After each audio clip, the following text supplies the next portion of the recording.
let's go inside the locker room. He's with Allie in the media. Austin, I know you mentioned to Trudell on the broadcast already that looks can be deceiving when it comes to the elbow. You weren't really sure if you were able to play until before the game. How were you able to get yourself ready and then deliver a performance like that? I don't know. I think, like I said out there, I think once you get in the moment of the game, you feel the atmosphere, adrenaline starts pumping, then that's when it becomes easier. But before I woke up this morning, was sore all over, elbow especially, and I think they got to know at like 60 on the clock if you're in or out. And I was walking off at like 60:05, and my trainer Shane looked at me and was like, "Well, out or in?" And I was like, "Let's do it." So it's tough, but like I said, once you get out there and start playing, then adrenaline kicks in and you feel better. I feel like we've had a couple of times about new career highs with you throughout the course of the season. At what point do you know that you have it going? I think I started the first quarter, made 5 shots in a row. Anytime that happens, it's a good feeling. It's much better than going 4 for 17. But yeah, I think it's just that obviously helps, and then I think it's just the atmosphere that we're creating as a team, the culture. Any time out in the situation, the guys on the bench, Ron, Luca, Gabe, anybody's over there just telling me to keep going.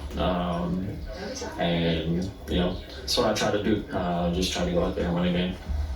This is a couple weeks now where you guys have been missing key pieces. Before the trade, AD was out for a handful of games, and you guys figured it out. Luka hasn't played yet. No LeBron tonight. What has it been about the group in general and its toughness that's allowed it to kind of handle adversity in that way? I think it's just the next man up mentality.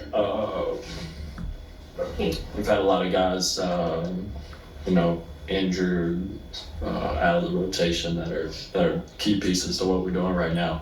We need everybody to step up and play their role. Without Luka being out there yet, losing AD and Max, guys are going to have to do more, and it's an opportunity.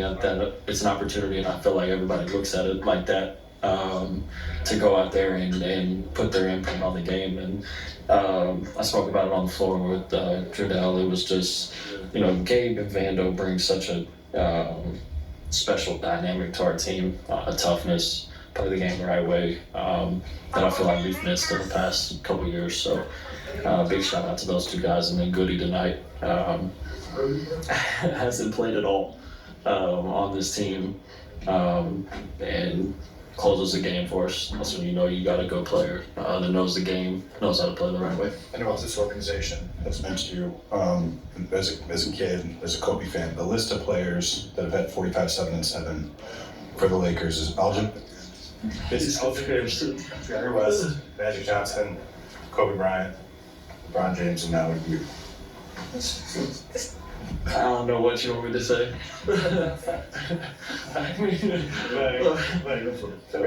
Facts are facts. How does that hit you?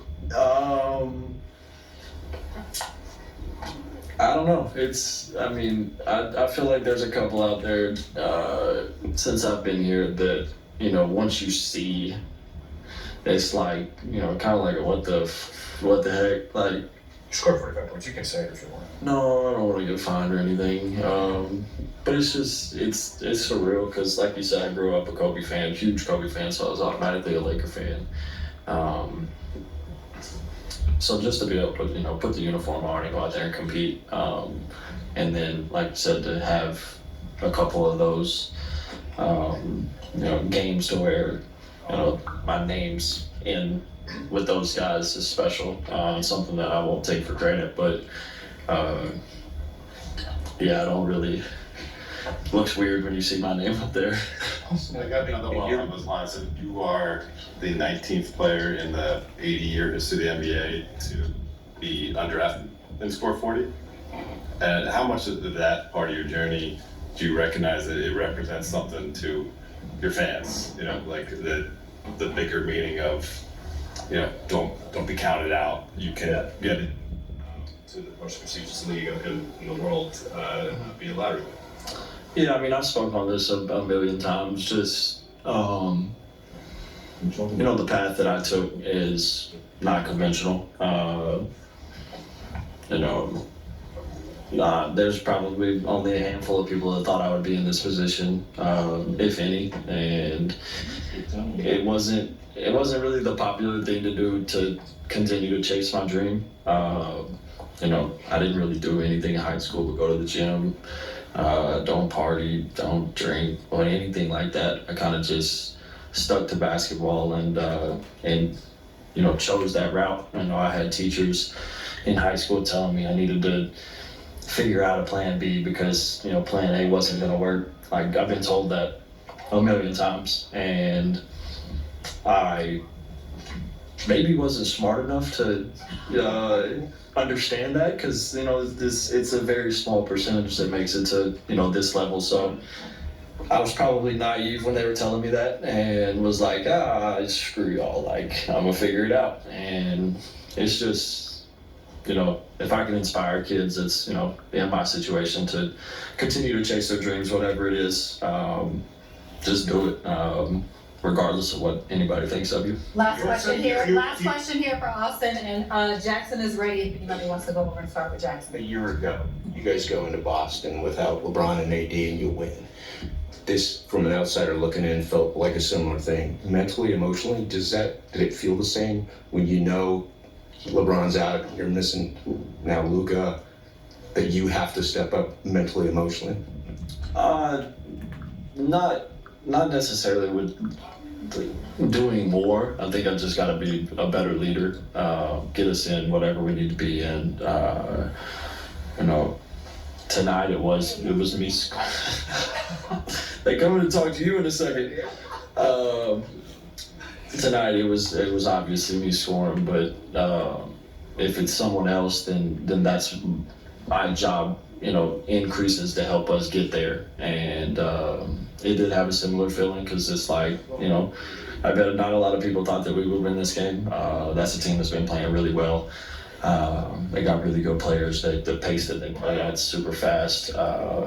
Put up a lot of threes. They get downhill. One of the best rim finishing teams in the league. So it had a similar feel. But my job was to go out there and help us win a game, regardless of what it was that I was contributing to the team. Thanks, Austin. Thanks, Austin.